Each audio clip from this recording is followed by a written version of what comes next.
বিশ্বকাপ শুরু হতে আর মাত্র ১ মাস। ঠিক এমন সময়ই ৫ জন চোটে আক্রান্ত খেলোয়াড়কে নিয়েই বিশ্বকাপ স্কোয়াড ঘোষণা করল নিউজিল্যান্ড। ঝুঁকি নাকি আত্মবিশ্বাস, কিসের ইঙ্গিত দিচ্ছে কিউইদের এই সিদ্ধান্ত? তার উপর আবার দুই প্রধান পেসার বিশ্বকাপের মাঝেই নিতে পারেন পিতৃত্বকালীন ছুটি। সব মিলিয়ে প্রশ্ন একটাই, এই ইনজুরি জর্জরিত দল কি পারবে বিশ্বকাপের মতো মেগা মঞ্চে শেষ পর্যন্ত টিকে থাকতে? চলুন জেনে নিই বিস্তারিত। টি-20 বিশ্বকাপ শুরু হতে আর ঠিক ১ মাস বাকি। এই সময়টায় সাধারণত দলগুলো পুরোপুরি ফিট ও প্রস্তুত স্কোয়াড নিয়েই মাঠে নামার পরিকল্পনা করে, কিন্তু সেই চিনোচেনা পথ থেকে খানিকটা ভিন্ন সিদ্ধান্ত নিল নিউজিল্যান্ড ক্রিকেট বোর্ড। চোটে থাকা ৫ জন খেলোয়াড়কে নিয়েই তারা ঘোষণা করেছে বিশ্বকাপের ১৫ সদস্যের প্রাথমিক স্কোয়াড। এই সিদ্ধান্ত ইতোমধ্যেই ক্রিকেট বিশ্বে আলোচনার জন্ম দিয়েছে। নিউজিল্যান্ডের ঘোষিত স্কোয়াডে সবচেয়ে বড় উদ্বেগের নাম দুই অভিজ্ঞ পেসার লকি ফার্গুসন ও ম্যাট হেনরি।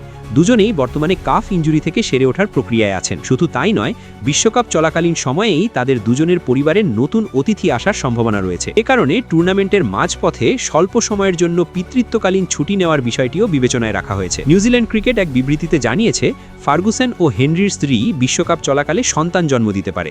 এ কারণে প্রয়োজনে তাদের কিছুদিনের ছুটি দেওয়া হতে পারে। উল্লেখযোগ্য বিষয় হল ২০২৪ সালের নভেম্বরের পর থেকে লকি ফার্গুসন নিউজিল্যান্ডের হয়ে কোনো আন্তর্জাতিক ম্যাচ খেলেননি। দীর্ঘ বিরতির পর সরাসরি বিশ্বকাপ স্কোয়াডে তার অন্তর্ভুক্তি কিউইদের ঝুঁকিপূর্ণ সিদ্ধান্ত বলেই মনে করছেন বিশ্লেষকরা। ফার্গুসন ও হেনরি পাশাপাশি আরও ৩ জন চোটগ্রস্ত খেলোয়াড় রয়েছেন স্কোয়াডে। তারা হলেন ফিন অ্যালেন, মার্ক চ্যাপম্যান, অধিনায়ক মিচেল স্যান্টনার। তবে নিউজিল্যান্ড ক্রিকেট বোর্ড আশাবাদী। তাদের ভাষ্য অনুযায়ী সব চোটাক্রান্ত খেলোয়াড়ই নির্দিষ্ট পুনর্বাসন পরিকল্পনা অনুযায়ী কাজ করছে এবং বিশ্বকাপের আগে পুরোপুরি ফিট হয়ে ওঠার পথেই রয়েছে। স্কোয়াডে অভিজ্ঞতার পাশাপাশি নতুন মুখের সংমিশ্রণ রেখেছে কিউইরা। জুলাইয়ে শেষবার জাতীয় দলে খেলা অ্যাডাম মিলনে এবং অলরাউন্ডার জেমস নিশাম দলে জায়গা পেয়েছেন। বিশেষভাবে আলোচনায় আছেন জ্যাকব ডাফি, যিনি প্রথমবারের মতো বিশ্বকাপ খেলতে যাচ্ছেন। গত এক পঞ্জিকা বছরে ৮১টি আন্তর্জাতিক উইকেট নিয়ে নিউজিল্যান্ডের হয়ে অন্যতম সফল বোলার ছিলেন তিনি। ট্রাভেলিং রিজার্ভ হিসেবে রাখা হয়েছে কাইল জেমিসনকে। অন্যদিকে গত অক্টোবরে অস্ট্রেলিয়ার বিপক্ষে সেঞ্চুরি করার টিম রবিনসন এই স্কোয়াডে জায়গা পাননি, যা অনেককেই অবাক করেছে। ব্যাটিং বিভাগে কিউইদের শক্তি বেশ ভারসাম্যপূর্ণ। টপ অর্ডারে থাকছেন ফিন অ্যালেন,